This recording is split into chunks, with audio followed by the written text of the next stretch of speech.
What's going on, YouTube? Jeremy Weber back with you today, founding member at Brand Builders Group. And we're going to dive into this question of, should I drive to a free call, or should I try to get somebody to pay for my product or service with a buy now, right? Sounds super easy. The best life, right? Money coming in while we're sleeping, but it may not always be the best thing. So if you're selling stuff, you're trying to increase your conversion rates and you're wondering, should I just drive to a free call, or should I try to get them to buy now online? You definitely want to check out this video. Before we dive in, though, I got to just say, if you don't mind, if you're loving the content, you think it might be valuable to some other people, please do us a favor. Like, share, subscribe, all the things to help the algorithm know that we're pushing out good stuff, so we can get it in front of even more people and just help them. Help even more people, right? All right, cool. So let's dive in, guys. So the big thing, we run into this a lot with our clients, right? Is, hey, there's all these different ways to kind of monetize a personal brand, right? It could be products, a book, right?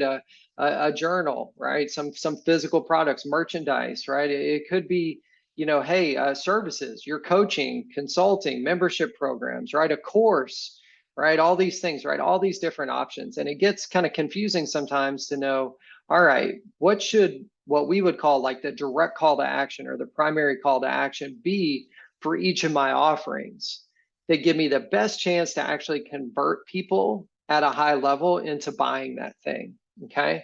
So if you got different things and you're trying to just, figure out, how do I sell more of this? And what are really the criteria that I would use to know, like, for each of my offerings, is this a buy now, let's convert online? Or is this a, hey, request a free call and let's talk to you? Okay. So the quick answer here, and this is not, always perfect, so kind of take this and apply to your own situation, but what I want you to ground yourself in is this idea of kind of a break line price point. Okay. And we're going to call it $2,000. Okay. Maybe it's a little less, maybe it's more, probably not too much more, but the easiest way to think about free call or buy now is, what are you charging? Okay, that's like the first big question you need to ask, is, what am I charging? And if you're charging more than $2,000, odds are you want to drive to a free call.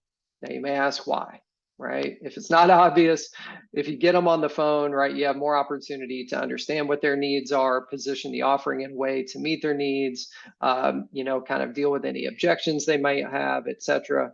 Right. So again, you're in a better position to convert somebody, which you often need to be when we're trying to get them to spend more money, right? So if you're charging more than $2,000, think about driving to a free call, and the call to action is going to be like, request a free strategy call or request a free consult, right? You want to brand the call to action in a way that positions it as a very valuable thing. It's not like, hey, request a free sales call, right? Not too many people want to sign up just to be sold something. But if you're like, hey, this is a free strategy call at Brand Builders Group, it's request a free brand strategy call, right? So we're delivering tons of value on this hour-long free strategy call.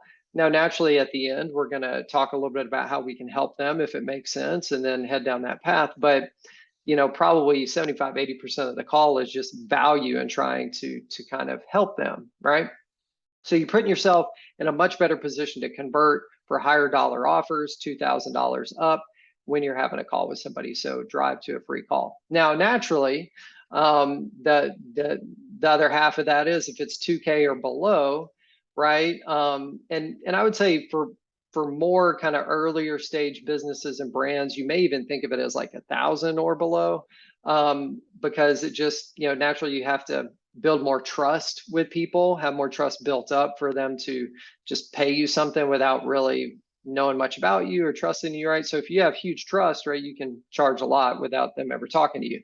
But if you don't, right, you're leaning more and more towards like, let me get on the phone with them to try to build some trust and get them to invest. So 2K is kind of the starting point. Maybe it's 1,500 or 1,000, right? So you make that judgment based on, how long you've been in market, how much trust you have built with your audience, et cetera. But if you're kind of on that lower end of that price break line, then you're going to have the opportunity to try to convert somebody online, right, with a buy now. And so the beauty of that, obviously, is that you don't have to talk to anybody, right? You don't have to pay out sales commissions. You don't have to do any of that stuff, right? If somebody sees your offer, they're like, this is great, let me get it and go, right? So very scalable. It's really ideal. But the thing is, to convert somebody without them talking to anybody is just a little more of a challenge, right? And so that's when, kind of you get into tactics around, what kind of funnels are you using to warm people up and put them in a position to want to buy, right? And all those things, which we're not going to get into today. But I'm going to give you a couple key tips, right, as you're thinking about this. So, and we won't go into too much detail because we'll probably have a downstream video on this. But I do want to talk a little bit about the types of offer structures in both of these environments. So I'm going to just draw this break line. So let's just say this is the buy now, right, lane, and this is a free call side. All right. So naturally, if we're trying to get somebody to buy now, we would use what in Brand Builders terminology we call a package pricing bundle offer structure. So on the sales page for the thing you're selling, right, you're going to have this cool like build up where it's like, hey, you get this thing, this thing, this thing, this thing, right? All these great features. Boom. This is the dollar amount. This is dollar amount, right? Hey, we're also going to throw in this bonus thing, bonus, bonus, right? So we're trying to create some urgency and incentive to get them to buy. And they would say like, hey, well, yeah, the total retail value of this is that, right? But today, right, we can get into limiters and other things downstream. But today, or for the first 100 people or whatever, right, we're going to actually strike that retail and you're going to get it for blank, right? So this is showing that without them even talking to anybody, remember that they're getting all of this stuff. We've itemized it, right? Boom, boom, boom, boom, tons of value. Maybe this is even just the baseline thing you're giving them, and then you even threw in a couple bonuses, right? So tons of value. And because we're showing retail value, we're saying like the retail value of all this is $1,000, right?